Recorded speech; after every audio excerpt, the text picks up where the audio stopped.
Time we use this part of our newscast to do a deep dive on a particular story or an issue. We call it our 5:30 focus. And tonight's topic is about recently passed federal and state laws intended to protect children from being sexualized in the digital age. Because of artificial intelligence, there's now something called a deep fake, and it should be troubling for parents. Your son's or your daughter's image can be transformed into something pornographic, and it can look and sound just like them. And there's also a new law here in Florida. It went into effect just yesterday that increases penalties for people who try to lure children under 14 into sexual situations. Our Victoria DeCardenas is looking into the big changes in our state for those looking to lure a child for depraved purposes. But we start tonight with Katie Benty. She has the story of a young girl who became the victim of a deep fake, and First Lady Melania Trump using that case to raise awareness about the risks out there. Imagine opening your phone and seeing your face in explicit images you never took. You know it isn't you, but they look too real to deny. That nightmare became real for a Texas teen just weeks into her freshman year. Message after message, friends warning her nude photos were spreading around school. But she never took them, never consented, never posed. This was not a great way to wake up, and I was truly disgusted.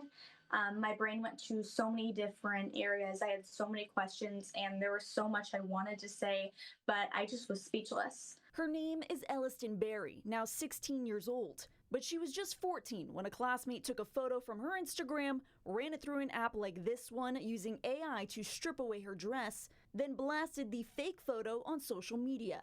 It's called a deepfake, a sexual image generated by artificial intelligence that looks real but isn't.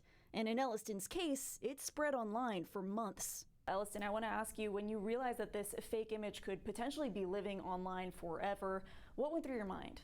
For this to happen and it to be artificial intelligence was seriously my worst nightmare. It felt like I had to prove my point to everyone that had seen these images that they were fake, but I couldn't get any words out. Her innocence was erased pixel by pixel, and her mom, Anna McAdams, was left to fight an invisible enemy. The school wouldn't really help us, and then our local law enforcement didn't know what to do with it. It was kind of like we were just running in circles. With little help locally, they took their story public, all the way to Washington. Their case caught the attention of First Lady Melania Trump and helped shape the federal Take It Down Act. That law requires websites to delete fake sexual images within 48 hours. But Florida has just taken it a step further. A new law now in effect as of October 1st makes it a felony to create, share, or even possess deepfake porn. And victims can now sue for damages. It takes a toll on your mental health. It takes a toll on your relationships.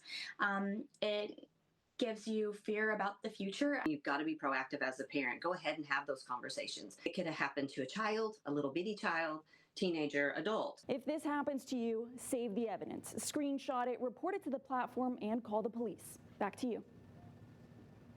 Well, turning the page now, people can and often do lie about their age on social media. Yeah, but under a new Florida law, that is no longer a viable defense. Our Victoria DeCardenas has that story. Governor DeSantis has said that Florida is the state of law and order. He signed a slew of bills that would help protect children, including House Bill 777, which increases penalties for luring children under 14 into illicit situations. One prosecutor I spoke to says this could change the way the state tries human trafficking cases. House Bill 777, titled Offenses Involving Children, closes illegal loopholes involving crimes against children.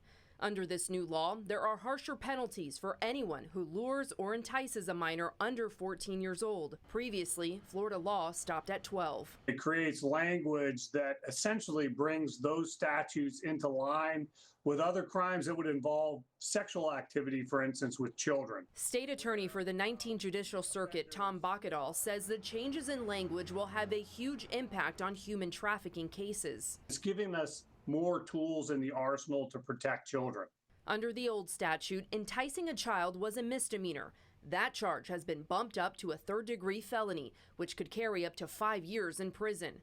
The law also eliminates certain defenses in court, like ignorance of a child's age, even if it was misrepresented. I know kids seem to grow up faster these days, but mentally they're still children. So you got to impress, as a prosecutor, you need to impress that upon jurors and make them set aside what their eyes are telling them and make them understand this is the law. You've sworn to uphold the law, and we expect you to honor your oath. Well, with these new laws in place, Florida prosecutors say they are better equipped now to go after these offenders and protect the state's most vulnerable. Governor DeSantis calls it a step forward, making Florida safer for children and a clear message that crimes against them won't be taken lightly. We'll be right back.